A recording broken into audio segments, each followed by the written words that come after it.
Professor Joshi DM from ADSUL'S Technical Campus, Ahmedabad. Today we conduct lecture on fractional horsepower motors. Last lecture we listen and understand the concept of DC motor, but in case of DC motor there are some limitations like continuous power supply in domestic or household equipments are generally operated on an AC supply. Means in practice only AC supply is available.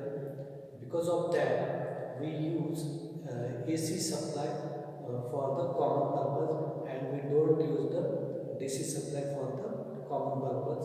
So for household or industrial purpose we cannot use DC motor because of the separate power supply. So we use only AC supply. So the motor which operates on AC supply is called as induction motor, and we study here about the fractional horsepower motors. That means induction motors, but single phase induction motors. Now we start the lecture. What is meant by induction motor? Induction motor is the motor which operates on the AC supply. It's called as induction motor. Then what is the construction of induction motor? The construction of the induction motor is same as like of DC motor. Here also one stator and one rotor is present. That means without stator and rotor no construction of motor is possible. Here also one stator is present and one rotor is also present, but the construction of the rotor is somewhat different from the DC up to the DC motor, because the rotor of the fractional horsepower motor consists of cylindrical drum, which is like which shape is like a squirrel cage. Because of that the rotor of the single phase induction motor is called as squirrel cage rotor. Okay, because its shape is like a squirrel cage, and the stator of the fractional horsepower motor is like that. Here rotor of the fractional horsepower motor is like that. This is the cross section of the rotor. This portion is called cylindrical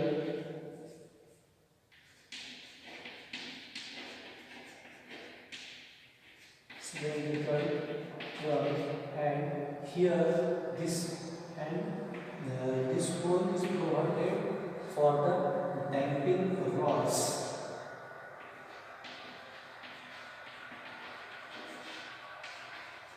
Damping rods or dampers or damping bars. These bars are made from copper, and the whole structure is like of the DC of the induction motor rotor is like that.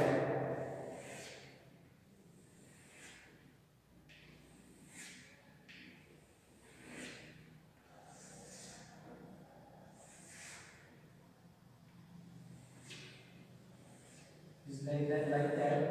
Both the ends of cylindrical rotor are enclosed by the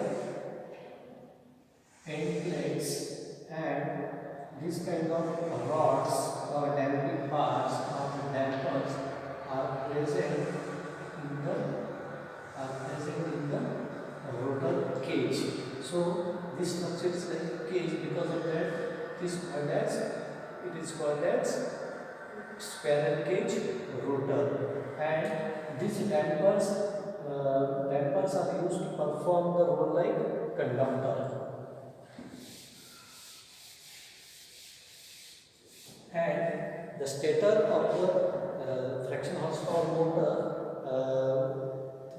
the stator of the fraction horsepower motor is same as that of DC motor, and the stator consists of the field winding. Okay. Now the rotor working as a secondary winding and the stator working as a primary winding. After that, what is the working of the fraction horsepower motor? When electrical AC supply is given to the stator of the stator winding of the motor, then if the AC supply is moving towards the stator winding, it produces tremendous amount of magnetic fluxes, and these fluxes travel between the gap of stator and the rotor, and this fluxes is called as RMF, that is rotating magnetic field. This magnetic field linked with the stator. Let's draw the circuit diagram so we can understand easily. It is the stator, and this is the rotor. Okay. When we use electrical supply to the stator,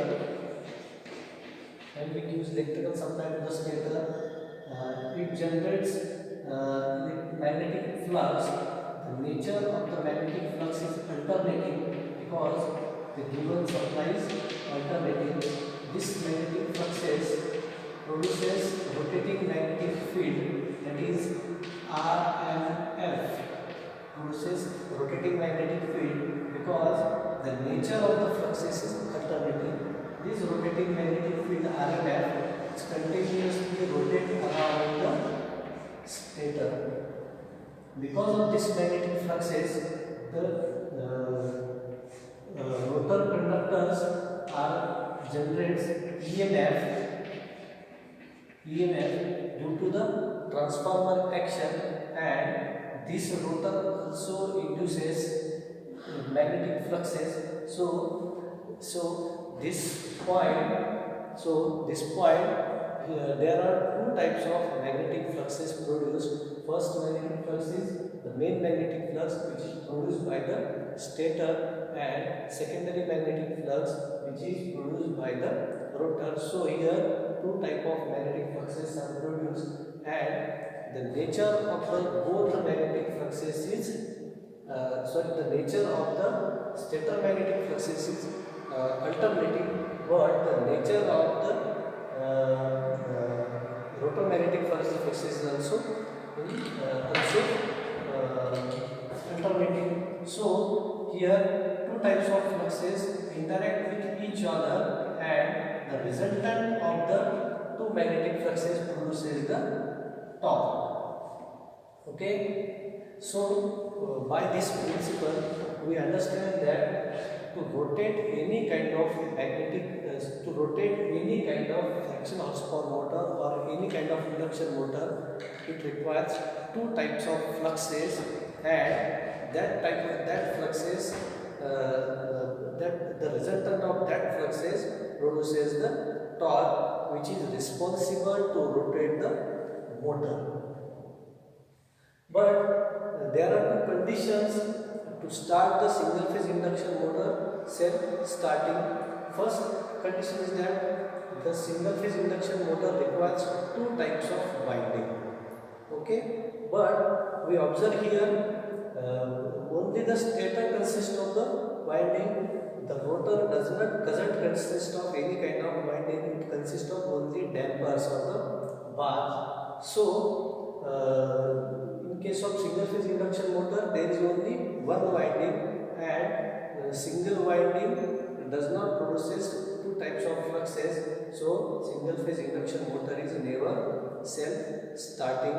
To start the single phase induction motor, there are only two conditions. If these two conditions are satisfied, then and then only the single phase induction motor will get started. What are these conditions? First condition is that to produce a rotate any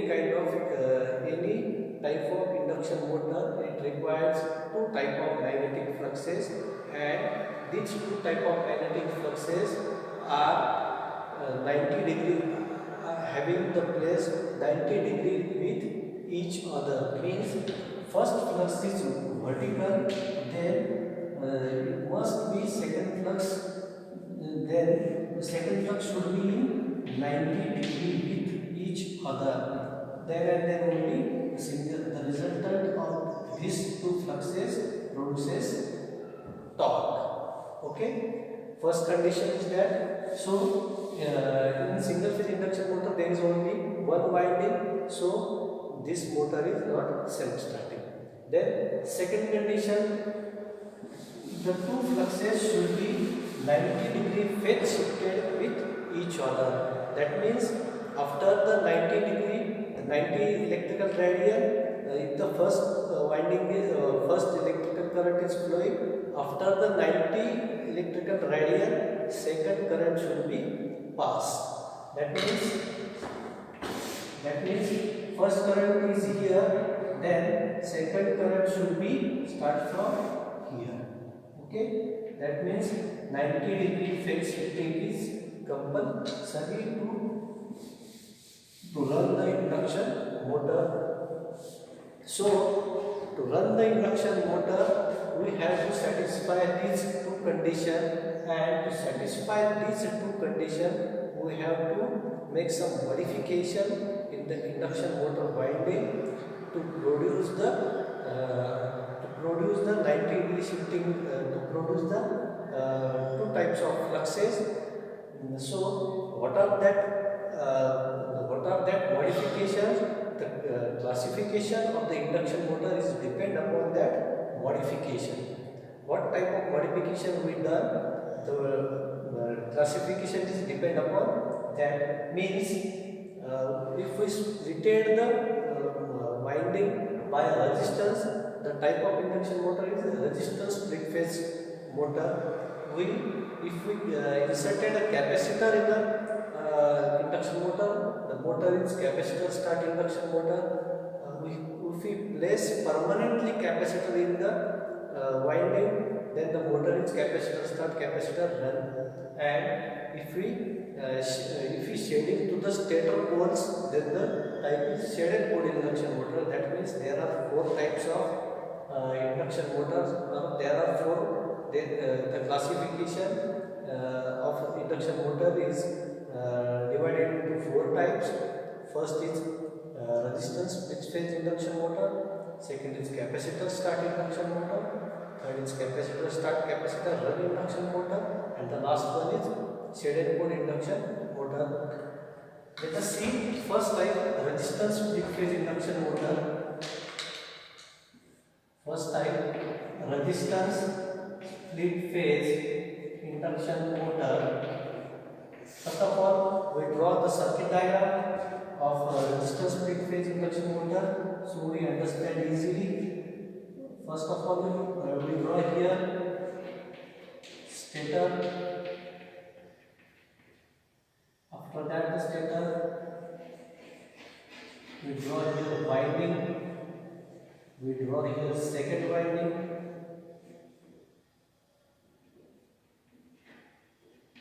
Then centrifugal switch, and across this combination we have to connect the single phase AC supply. So to start this type of to start the induction motor, what we did here, we divide the main winding into section. First section we call main winding, and second section we call auxiliary winding.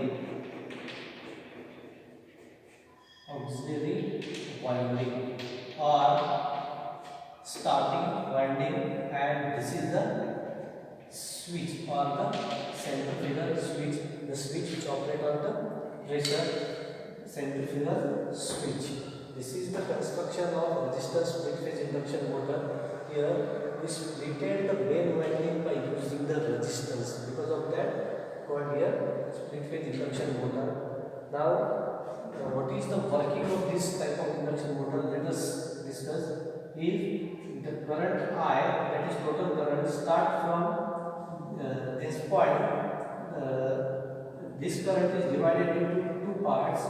First current is called I1 and second current is called I2. The main winding is highly inductive in nature. Because of that, the main current I1 is lag behind the supply voltage V1. Okay, and the second winding, that is auxiliary winding, it is highly resistive in nature. Because of that, the current I2 is in phase with the supply voltage. That means there are two types of current flowing, and because of that, two types of magnetic fluxes are produced. Okay, but in first case, the current I1 is flowing through highly inductive winding. Because of that, the I1 current is lagged behind the supply voltage by 90 degree. Okay, after that the current I2 is flowing from highly resistive winding. Because of that, the supply voltage and the I2, the phase difference between is in phase. That means both are in phase. What happens here? The first winding produces flux in 90 degree and the second winding produces in phase. That means here 90 degree phase shifting is happens and 90 degree phase angle is also here occurred. Because of that, the resultant of both the fluxes produces the torque. It is called zero initial start torque. This torque is responsible to rotate the induction motor self-starting.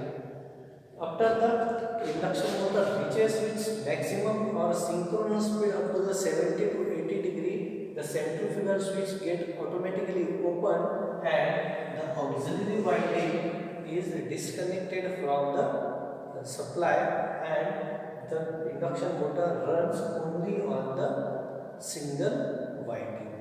Okay, this is the resistance split phase induction motor. After that, we see second type of induction motor, that is capacitor start induction motor. In the capacitor start induction motor, the circuit diagram is also same, but here a single modification is done. Instead of a resistance, here we place a capacitor, and after that a centrifugal switch. This is the capacitor and this is also auxiliary winding and it is main winding. Now what happened here is the supply voltage V1 is parallel with the main winding, and the current also divided into two parts. First I1, second I2. The current I1 passes through the main winding. We know that the main winding is highly inductive in nature. Because of that, the current I1 lags to the V1. That means this type of winding is highly inductive winding. So here lagging happens, and after that the current I2 passes through the winding, but here capacitor is connected. We know the properties of capacitor. It is responsible to leading the electrical current. Because of that, current get highly in leading. So here a large leading angle is created between the first current and the second current. So here also this is the I1 current, this is the I2 current, and because of that Phi1 produces, because of that Phi2 produces, and the resultant of these two fluxes produces torque, and this torque is responsible for the responsible for the rotation of the single phase induction motor. This type of induction motor having very good power factor. So preferably this type of induction motors are used in the industries or the power sectors. After that, third one is capacitor start capacitor run motor. The construction of the capacitor start run and capacitor start capacitor run motor and capacitor start induction motor is near about same. Here only one modification is done. Instead of this centrifugal switch, we kept the capacitor permanently in the circuit. Okay, what happens? What we did here? We remove the centrifugal switch and we kept the capacitor remain in the circuit. So what happens here? There are two types of winding. First is main winding, second is auxiliary winding, and the main current I1 passes from I2 and main current I1 is divided into two currents. First is I1 current, second is I2 current. I1 current passes from the main winding. The main winding is highly inductive in nature. Because of that, I1 current is lag behind the supply voltage V1. Then I2 current travel from the starting winding, but in the circuit capacitor is present. Because of that, I2 current leads to the secondary winding. That means the lagging current is produced in secondary winding and leading current produced in the primary winding. Because of that, large amount of angle is created between the two fluxes, flux 5 and 5 and the resultant of the two fluxes phi1 and phi2 produces the torque. So this type of motor, what is the main advantage of this type of motor is that here compulsory or permanent capacitor is present. Because of that, the power factor is very improved as compared to the capacitor start induction motor and very much improved as compared to the resistance split phase induction motor. And the last one is the shaded pole induction motor. What happens in case of shaded pole induction motor? In the shaded pole induction motor, we have to split the pole of the induction, the pole of the stator winding is like that, and we did here bending of the splitted pole by the copper shading. So all the fluxes concentrated on shaded band and the resultant torque is produced. In case of the shaded pole induction motor. So you